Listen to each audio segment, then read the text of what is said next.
au cours du mois de Ramadan, c'est tout d'abord rester à jeun donc du lever au coucher du soleil. Et cette année, tout le monde la patience. On aura à peu près 16h30, enfin du mois à Tlemcen 16h30. Je pense que c'est la chose ici. Et durant un mois lunaire, j'espère qu'il y aura 29 jours.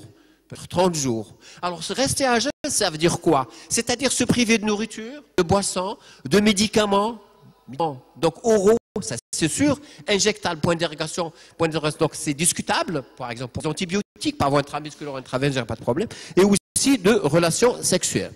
Alors, moi, se compose une journée de Ramadan. Une journée de Ramadan, tout d'abord, sur le plan nutritionnel, nous avons au moins 3 repas. 2 à 3 repas. C'est la rupture du jeûne, donc après le coucher de soleil. L'Isha pour certains, ça dépend du coutume de telle ou telle famille, de telle ou telle région. Et aussi le Sahur pour ceux qui ont l'occasion de se lever à la fois, donc pour, soi-disant, prendre leur petit déjeuner et faire leur prière. Alors, le repas de Ftor, c'est un moment de convivialité, de partage, et toute la famille se met autour d'une table. Bien entendu, c'est un moment de vie communautaire festive. C'est la raison pour laquelle que tout le monde veut le faire. Alors, une journée, donc le Ftor, c'est quoi? C'est bien sûr, c'est des dates. J'espère qu'on aura des dates cette année. Il paraît que les gens de Bjaya ont acheté toutes les dates du Sud, pratiquement. Et elles sont au frigo. Donc des dates, du lait, shorba, harira par exemple, du pain, etc. Certaines familles qui n'ont pas le isha, c'est-à-dire ce ziyada, comme on appelle ça, ziyada du côté de Tlemcen, c'est-à-dire ils ont un tagine au moment du ftor. Au repas du sahur, bien entendu, il y a le couscous, pour ceux qui ont l'avantage ou l'occasion de se lever, et le couscous parce qu'il faut des hydrates de carbone, donc à libération lente, en particulier donc de ta'am, le couscous ou bien msemen. Alors, je dirais donc en introduction que le diabète, bien entendu, touche toutes les populations et tous les individus, quelle que soit leur confession religieuse, c'est-à-dire les chrétiens, les juifs, les athées et bien entendu les musulmans. Si on estime que les musulmans sont à ce jour donc 1,5 milliard de personnes, 50 millions d'entre eux sont diabétiques et croyez-moi, la plupart d'entre eux veulent jeûner au détriment de leur santé. Ce qui pose un problème réel, donc une problématique pour nous praticiens, nous spécialistes, c'est bien entendu généralistes. La problématique, est-ce qu'on peut autoriser un diabétique à jeûner? Première question.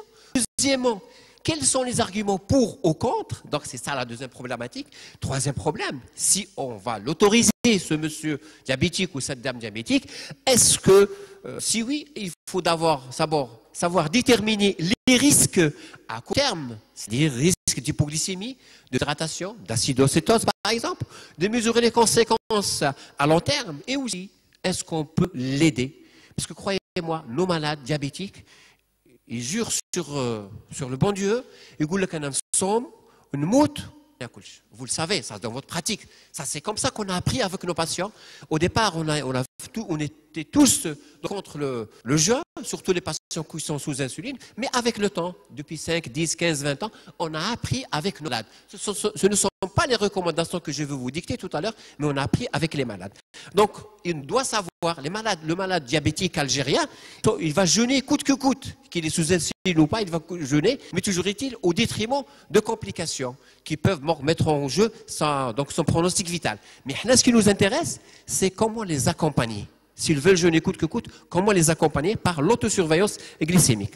Alors, plusieurs travaux ont été consacrés à Ramadan, diabète et Ramadan, en particulier donc ces 3 à 4 dernières années, tant sur le travaux consacrés tant sur les effets physiologiques du jeûne que sur les modalités de prise en charge du diabète. Et parmi elles, donc je vous ai donc recensé un certain nombre qui viennent de Maroc, de Tunisie, malheureusement il n'y a pas encore l'Algérie, parce que nous faisons beaucoup de travaux, mais on ne publie pas.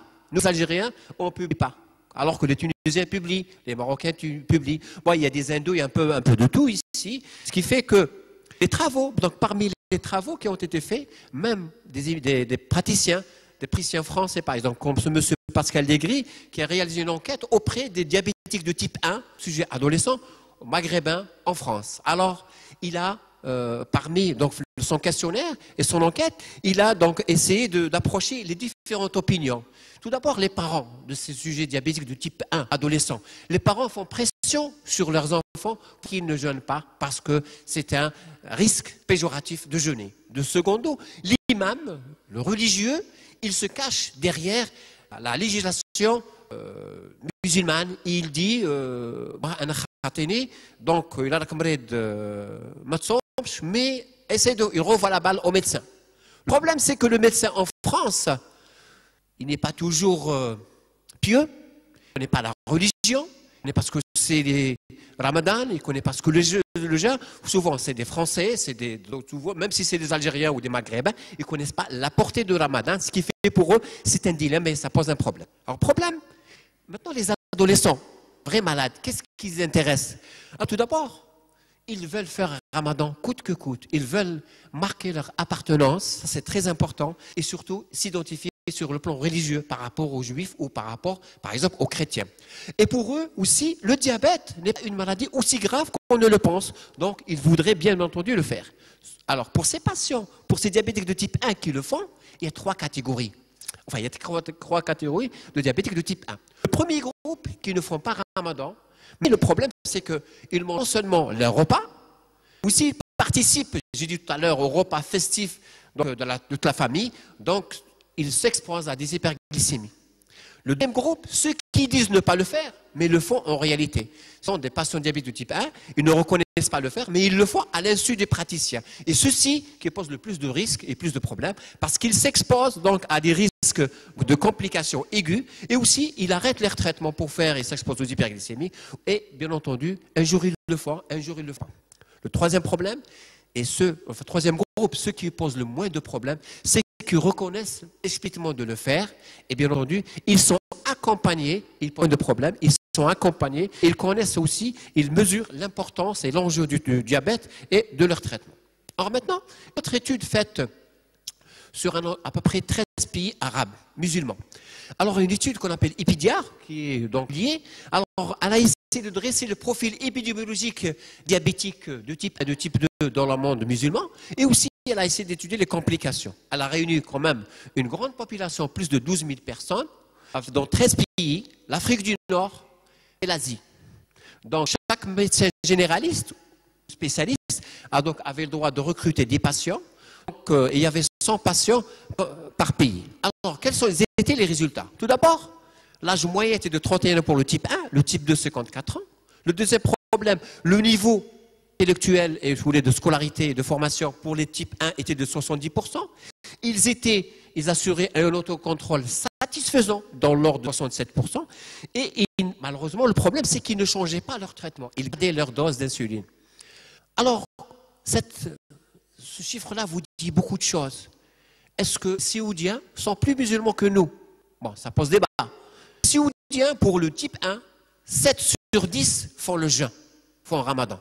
Alors que nous, au Maroc, par exemple, 1 sur 10 qui fait Ramadan. Pourquoi ça? Est-ce que nous suivons plus, nos malades type 1 suivent plus leurs praticiens? Est-ce que les autres sont plus musulmans que nous? On ne sait pas. En tout cas, c'est l'étude qui a démontré ça. Deuxième problème, c'est que sur le plan complications, on a constaté que le type 1, il expose au risque d'hypoglycémie plus de multiplié par 5, alors que le type 2, il expose à 7,5. Aux hyperglycémies, le type 1 expose à plus 3, multiplié par 3, alors que le type 2 plus 5. C'est vous dire aussi que le risque d'hypoglycémie, il est en rapport avec, rappelez-vous, j'ai dit, ce sont des sujets qui ne changent pas leur traitement, ils gardent leur insuline, et aussi le niveau d'activité qui reste élevé, et aussi les hyperglycémies, parce qu'il faut dire que le Ramadan, c'est le mois Ta'louham et le mois on abuse. Alors maintenant, dans le diabète type 1, un petit rappel physiopathologique, dans le type 1, vous savez très bien qu'il y a une insulinopie absolue, et par contre, il y a une conservation de la production de glucagon. Alors le sujet, le diabétique de type 1, quand il mange, donc il doit adapter bien entendu son insuline à sa ration donc, nutritive, et bien entendu, l'insulinothérapie est souvent, basalbolie, c'est souvent requise pour essayer d'approcher l'insulinothérapie fonctionnelle. Dans le type 2, la coexistence de l'insulinorésistance et l'insulinopénie relative. Et dans les deux cas, il y a aussi un accroissement du taux de glucagon. Alors, Diabète, enfin le ramadan, chez le sujet normal, qu'est-ce qui se passe chez le sujet normal? Donc il y a une perturbation du cycle insuline-glucagon. Quand donc le jeûne est court, il va y avoir une chute de glycémie. La chute de glycémie va entraîner donc une sensation de faim, et cette sensation de faim va mobiliser l'action des glucagons et des catécholamines pour essayer donc d'assurer la néoglycogénèse pour produire le précieux glucose et bien entendu pour essayer donc d'inhiber ces effets de la faim. Alors si le jeûne persiste plusieurs jours, donc le jeûne est prolongé, il va y avoir libération d'acide gras avec bêta-oxydation et risque donc d'hyperglycémie voire de cétose. Alors maintenant, le jeûne sur le plan physiologique, le jeûne comporte deux phases. La première phase, une phase d'adaptation. Bon, elle est en moyenne de 10 jours. Il y a des gens qui s'adaptent au bout de 1-2 jours. Il y a des gens qui s'adaptent au bout d'une semaine, d'autres au bout de 10 jours. Mais toujours est-il, l'organisme, il passe d'un régime classique à un régime de rigueur. Deuxièmement, cette phase d'équilibre, au bout de 10 jours, il va y avoir disparition des différentes difficultés ou différents symptômes qui ont été ressentis lors de la première phase. Il y a des gens, la première semaine, ils ont besoin d'un café, j'ai mal à la tête, ils s'énervent, ils se mettent en colère, etc. Et tout ça, c'est en rapport avec l'hypoglycémie. Mais au bout de 10 jours, donc, il va passer à un régime de rigueur. Et souvent, quel est un des bénéfices du ramadan? C'est perdre du poids. Une perte modeste parce qu'on va brûler des graisses. On va mobiliser les graisses qu'on a par exemple au niveau donc, des tissus, en particulier l'obésité abdominale. Donc on va perdre en moyenne 4 à 5 kilos, sauf s'il y a excès. Alors maintenant, l'hydratation, toujours au mois de Ramadan, il va y avoir une hydratation qui est réduite, bien entendu, les gens sont à jeûne. Alors en période de jeûne, le corps s'adapte et réduit ses pertes. Et c'est pourquoi nous avons des sels, donc des sels durs et des urines concentrées. Alors, sur le plan psychologique, il y a des effets, bien entendu, physiologiques du jeûne. Tout d'abord, le jeûne, donc, c'est une contrainte qu'impose l'esprit au corps et c'est un moyen de contrôle des pulsions. Normalement, le mois de Ramadan, quand on est à jeûne, on doit contrôler notre colère, notre agressivité. Peut-être ce n'est pas le cas de tout le monde. Donc, il devrait améliorer l'équilibre glycémique. Et aussi, le mois de Ramadan, le sommeil est plus court et plus fractionné. Et bien entendu, selon notre constat, une baisse des performances à la fois intellectuelles et physiques. Alors maintenant, est-ce qu'il y a des risques avec le ramadan? Oui, le jeûne, il y a des risques. Selon Diabkar, donc en 2010, les risques sont très importants, en particulier la déshydratation. Et déshydratation, rappelez-vous, on a dit tout à l'heure, l'hydratation est réduite, déshydratation avec thrombose, risque de thrombose. Et donc, déshydratation, donc, elle est majorée par le fait de ne pas boire, bien entendu, parce qu'on est à jeûne. Donc, les fortes chaleurs, l'hyperglycémie, et parfois s'il y a des maladies infectieuses, par exemple, ou de la diarrhée. L'hyperglycémie aussi, l'acidocétose sur le diabète de type 1. L'hypoglycémie dans le diabète type 2 chez les sujets donc, qui utilisent des sulfamides, surtout s'ils sont à longue libération, et bien sûr l'insuline. Et dans le diabète type 1, l'insulinothérapie, surtout si elle n'est pas adaptée au repas, surtout s'il y a un abus d'effort physique.